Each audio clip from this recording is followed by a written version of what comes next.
Hey there, Mikhail with Toasted DIY, and today I'm doing a quick video over just kind of my haul from Gen Con. I'm going to have footage here of the general event, probably of it raining, since I haven't seen that footage yet, but I heard it happened.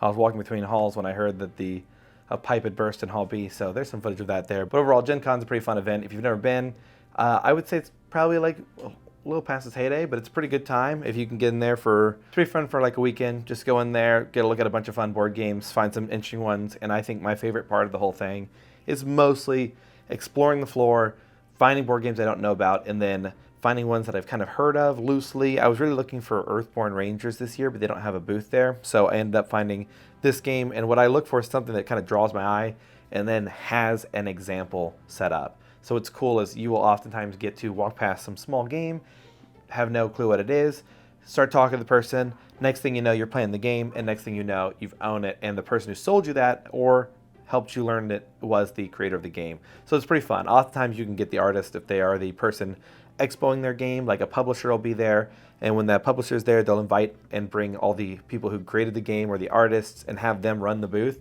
So the publisher's making their money because of course they publish the game, and then the artist and people get to explain their game, and who better to hear it from than from the horse's mouth, right? So what I got was really only two things, but I spent quite a lot of money at Gen Con. This game was $60, and I think that was a heck of a price. Games like this over at somewhere like Hobby Lobby, or not Hobby Lobby, like Books A Million and those places, this would typically cost me probably like $80 to $100. One of this quality is my usual for what I would describe as a big box game.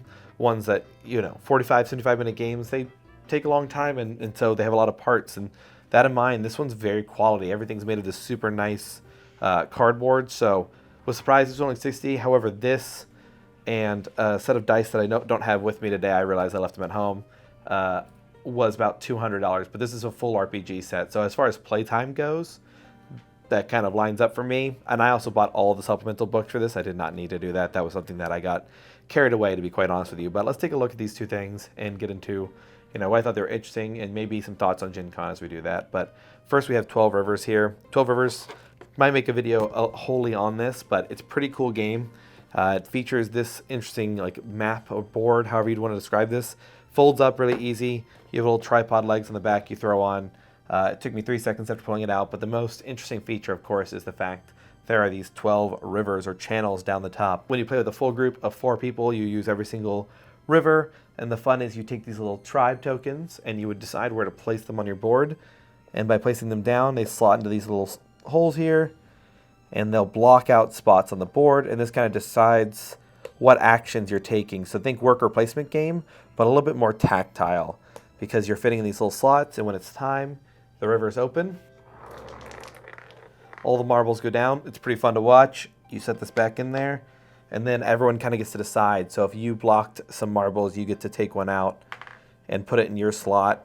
Then you take your dam out, and it goes back to the back. But the simple measure of the game is that you take turns placing your tribe tokens, gathering a pearl, and then you put them onto your little alpaca card, which is pretty cool. I like the cute art for this. And then after everyone's gone, you get to feed your villagers, and it's a pretty cool little game. Very simple. I think that if you pick it up and want to play it, you'll get the gist of it pretty quickly. It costs more of your resource of cards in order to go farther up. So if you want to guarantee you get a certain pearl, you'll have to block it at the base of it. Otherwise, you risk someone else jumping ahead of you.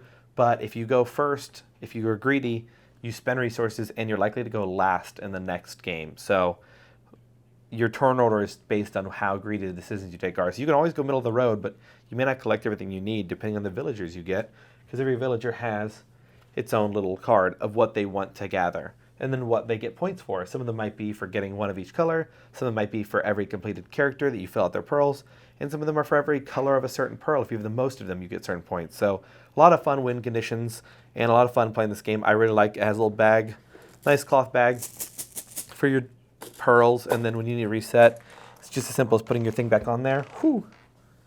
Let 2 go. And plunking them back in. You have a bag that'll, of course, give you randomized pearls, but I'm just putting back the ones we were using for this example. Boom. And then we can start laying down our tribe tokens again and taking our second turn. So it's pretty simple, pretty fun, and that's 12 rivers across the board. It also, for the sake of making sure you know everything, does come with a little deck of cards that you use and a whole host of different villagers to populate your villages so that you can find people to feed and things like that. And these are nice cardboard cutouts. They're pretty awesome. Now for Root, I honestly bought this really on a whim. I didn't need to. Just saw the setting, and I really like some minis I have from Humblewood I bought 2 years ago, and I thought, man, I'll never get a chance to run a Humblewood campaign because we're moving off 5e, and I don't want to do that. So I thought I'm really going to lose the value of those. So instead, I doubled down. I bought $200 worth of RPG Guide stuff for Root, which if you've not played Root, it is a board game that I have started to look at like Commander, but with Risk, in the sense that everyone kind of brings their own deck to the table or plays their own character. You all win in different ways. The same way when you play Commander, like, yes, the goal is to get everyone's health to 0 except your own, but it's kind of asymmetrical in how you approach that. Somebody might be milling you to death. Somebody might be Commander damage, Voltron. Somebody might be this, that, or the other. And Root has that similar kind of vibe where you take on one of these 4 factions and you go for it. But if you've played the game, there are the Vagabonds, which is out of everyone playing Risk, you have the Eerie, who is putting down troops and moving them around and fighting. You have the Marquis de Cat, who is, of course, bringing in and turning it into like a factory and exploiting the woodlands for his own benefit. And in this game, you all play as Vagabonds. And the game is really about you interacting with the world.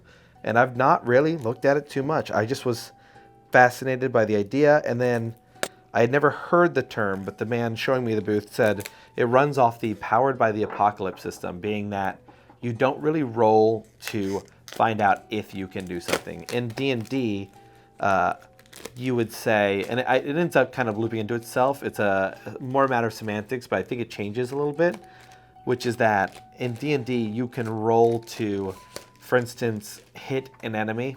Or like a bird, right? There's a bird flying around, you want to hit the bird. So you reel back your bow and you roll a nat 1, and then the arrow snaps, right? The bow stops working. Meanwhile, in this system, you don't necessarily roll to see if it happens, you roll to see how well it goes. So you swing at the bird and you might hit it, but like just on the tail end of it, and so it kind of just spins out a little bit, leaving you spinning as well because you put so much behind the swing, and now you're both spinning and nobody's really gotten help by it. So I find that interesting. It comes with, I bought this GM screen that comes with apparently these record keeping things, which I didn't realize.